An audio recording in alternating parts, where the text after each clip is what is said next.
Yo les amis, c'est Kazin, j'espère que vous allez bien. Aujourd'hui on se retrouve pour la petite vidéo du blabla du soir. Il y avait un sujet que je voulais aborder tout simplement avec vous. Et surtout c'était assez marrant parce que si tu me suis là, si tu as écouté ma vidéo précédente sur c'était Faille Paradox, je t'avais dit que je travaillais aussi sur de faire un fichier, un tableur sur Point de Fusion, parce que je trouve que c'est une série qui est très intéressante, très jolie, et du coup je me suis amusé à regarder une ouverture de 1000 boosters, et du coup ça m'a permis, alors globalement 1000 boosters, je suis assez d'accord avec toi, c'est pas du tout suffisant pour avoir une idée très claire, mais ça commence à donner une orientation, évidemment. C'est-à-dire que 1000 boosters, c'est pas mal, pour avoir quelques idées de taux de drop, sur les différents formats, alors principalement sur des formats qui tombent assez régulièrement, hein, donc là les simples V par exemple, les simples VMAX, ça tombe assez souvent. Les full art aussi, et c'est vrai qu'en dernier lieu, mais ça reste cohérent quand même, les alternatives, que ce soit les V ou les VMAX. Alors pourquoi je dis ça reste cohérent? Parce que tu t'aperçois que le taux des alternatifs semble être assez calqué sur le taux des Rainbow Gold. On a l'impression que l'on a un taux qui est plutôt similaire de ce que j'ai l'impression. Et surtout, ce qui est assez marrant, c'est que tu as vraiment une hiérarchisation des taux de drop, hein, la V, la Vmax, puis après tu retrouves la Full Art, puis après tu retrouves donc la Gold Rainbow et l'alternatif. Et après, si tu vois des séries plus récentes comme Écarlate et Violet, tu t'aperçois que systématiquement, les AR tombent plus fréquemment que les Full Art. Pourtant, les AR sont plus chers que les Full Art. Et pour revenir justement au bloc donc épée bouclier, tu t'aperçois, et c'est ce qu'on pourra comparer, c'est ça qui est assez intéressant, c'est pas tant d'avoir 1000 boosters de chacune des séries, mais de voir si c'est cohérent les séries entre elles. Parce qu'on a l'impression que le pattern justement sur le taux de drop des différentes raretés reste toujours à peu près similaire. Et comme je t'ai dit, on est souvent à plus ou moins 20%, comme ça nous permet d'avoir une idée plus claire. Parce que quand on fait des études statistiques comme ça, tu dois toujours avoir un plus ou moins quelque chose. Et donc du coup, Point de Fusion, ça va me permettre de pouvoir comparer les taux de drop de Évolution Céleste. Et est-ce qu'on est dans la même gamme? Et si on est dans la même gamme, c'est qu'au final, quelles que soient les séries, alors style de combat, Reine de Glace, Point de Fusion ou encore Evo Céleste, on aura 1000 boosters, puis 1000 boosters, puis 1000 boosters, puis 1000 boosters. Ça nous fera en grosso modo 4000 boosters. Donc c'est ça qui est assez intéressant. Et pour revenir donc à un autre sujet, c'est que souvent, alors j'ai souvent dans mes espaces de mes commentaires, c'est j'ai ouvert tant de boosters et j'ai eu un mauvais tirage ou un très bon tirage. Parce que j'ai les deux, hein. Il ne faut pas croire que j'ai systématiquement ceux qui me disent oui j'ai ouvert tant de boosters et cette série elle est nulle, elle droppe rien, etc. J'ai aussi l'inverse, j'ai ouvert tant de boosters et qui a raison? En fait les deux ont raison. Les deux ont évidemment raison. Toi, tu es du côté mauvais de la probabilité, celle où ça loot pas, et toi, tu es du côté opposé, très bonne de la probabilité. Et puis au milieu, il y a vos deux runs qui font que tu as une moyenne. Et puis comme ça, tu pourrais additionner tous les runs de toutes les personnes qui vont ouvrir 100, 200, 50, 20, 30 boosters, et ainsi de suite, ce qui fera une moyenne. Et moi, c'est ça qui m'intéresse, c'est la moyenne, évidemment. Donc évidemment, les deux ont raison, mais dans leur analyse, les deux ont faux. Celui qui dira ça loot pas, donc la série elle drop pas, il a faux évidemment. Et puis celui qui dit ouais ça loot tout le temps, donc la série est ultra généreuse, il a évidemment faux aussi. Celui qui a raison, c'est celui qui se positionnera évidemment entre les deux. Et pour revenir donc à cette ouverture de 1000 boosters, donc on va même plus loin.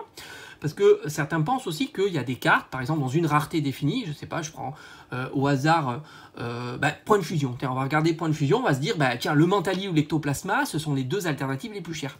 Donc, elles pourraient être aussi moins printées que Dunaconda. L'impression que Dunaconda, il tombe tout le temps. Tu sais, le fameux Dunaconda horrible carte qui vaut même pas 10 €. Donc là, c'est sûr, quand tu tombes ta chance à Dunaconda alternative qui tombe tous les 0,1%, oui, ça fait râler. Tous les 1000 boosters, ça fait râler. Donc on a cette idée aussi de dire, oui, mais le Dunaconda, en fait, il est plus printé que les autres. Comparativement à un Celebi V ou à un Mew V. On va rester dans la même V. Et ça aussi, On se trompe.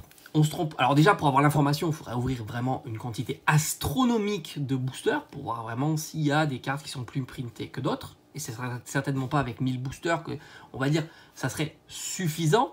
Mais quand bien même on se dirait, je vais ouvrir 1000 boosters, je vais regarder ce qui tombe, et justement, ça a un peu conforté dans l'idée qu'il n'y a pas vraiment de différence de print au sein d'une même rareté par rapport au Pokémon. Et donc du coup, qu'est-ce que j'ai vu? Donc j'ai vu cette ouverture de 1000 boosters, soit il a été ultra chanceux la personne, c'est qu'en tous les cas, alors il a été ultra chanceux, évidemment, puisqu'il a quasiment évité toutes les mauvaises alternatives. Il a eu 3 ectoplasmas en version VMAX, donc t'imagines 3 ectoplasmas en version VMAX. Alors imagine-toi, tu es dans la position où tu ouvres ces 1000 boosters, tu te dis, ectoplasma, c'est la VMAX la plus printée. Parce qu'il a sorti 3 ectoplasmas VMAX, c'est quand même conséquent. Il a sorti une Mew VMAX, un Mentali VMAX et un Lézargus VMAX. Donc le bilan de cette histoire, tu serais tenté de dire que le ectoplasma est 3 fois plus printé que les autres raretés. Et ben en fait, moi, en tous les cas, je ne le partage pas cette idée. Et il faudrait en tous les cas ouvrir une quantité beaucoup plus forte, peut-être 10 000 boosters, pour avoir une idée de ça. Et tu verrais que peut-être qu'il aurait ouvert 1000 boosters suivants, il n'aurait plus jamais eu d'ectoplasma, et il aurait eu peut-être un Mew VMAX, et ainsi de suite. Ce qui aurait équilibré tout ça. La même chose pour les cartes V, il a eu un Dunaconda, donc c'est pas énorme un Dunaconda sur 1000 boosters. Il a eu 3 Celebi. 3 Celebi, ça voudrait dire que Celebi est 3 fois plus printé que Dunaconda, chose évidemment que je ne crois pas. Et il a eu 2 Mew V. Donc là aussi tu te dirais, bah ouais mais tu vois, la Mew V est à peu près au milieu, le Dunaconda est moins printé, et alors où est Rongrigou? Disparition, donc c'est certainement la V alt la moins printée de point de fusion, et où est Genesect? Il l'a pas eu non plus. Donc là encore une fois, c'est à mon sens, hein, surtout que ces cartes là, le Dunaconda est à moins de 10 €, le Genesect doit être à moins de 40 € et le Rongrigou doit être à moins de 30 €. Et s'ils étaient vraiment moins printés, ils seraient beaucoup plus rares, et par conséquent on le verrait dans tout ça. Non, moi je pense qu'ils sont tout est printé de la même manière, et après c'est aussi toi et ta chance. 1000 boosters c'est très peu quand tu as une carte qui tombe tous les 1000 boosters, parce que c'est à peu près ça la statistique d'une alternative. C'est grosso modo, on a l'impression que c'est 1 pour 1000 boosters, et après ils ont un petit peu diminué, ils ont augmenté le taux de drop de ces cartes là, parce que c'est vrai qu'1 pour 1000 c'était assez difficile, et d'ailleurs tu retrouves un petit peu cette valeur là sur les séries comme Evo Céleste que j'ai déjà traité.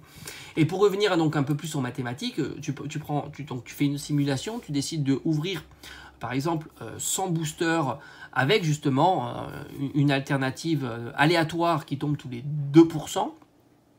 Donc 2% c'est pas négligeable, hein. 2% c'est pas si mal, hein. 2%.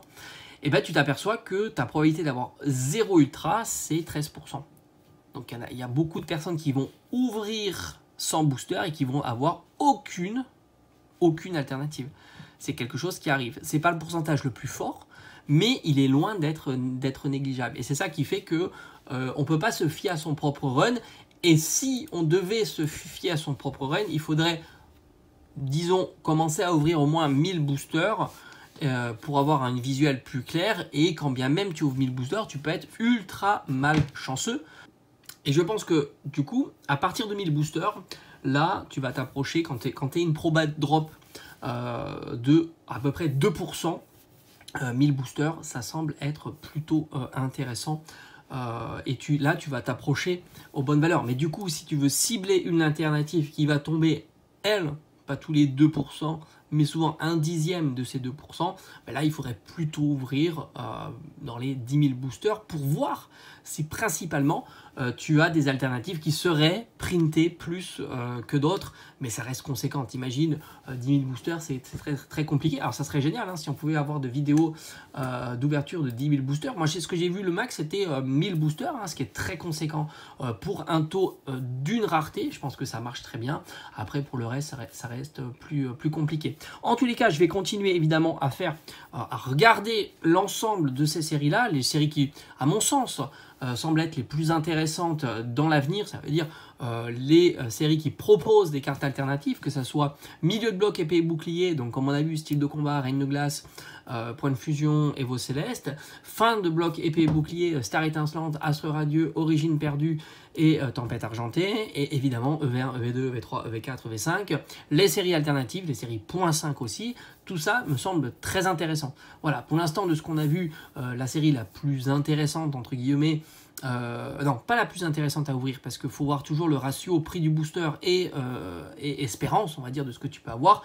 Mais vu que 151 est en train de revenir en boutique, certains arrivent à le trouver à prix retail, là, visiblement à Auchan, King Jouet, etc., dans tout des tas de boutiques, ou même chez les indépendants.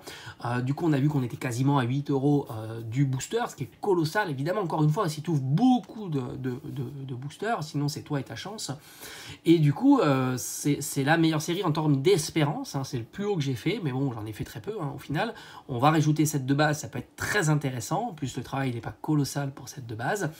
Et du coup, on pourra comme ça voir, on est sur des bonnes séries. Je crois que j'avais fait 3,5 sur Paldea, voir si ça a bougé. Et puis tout ça peut bouger aussi très rapidement. Il suffit que 2-3 cartes explosent, ou au contraire 2-3 cartes diminuent, et tout ça va bouger dans un sens ou dans l'autre. Voilà, j'espère que cette petite vidéo du blabla du soir t'aura plu, et on se dit à très très vite.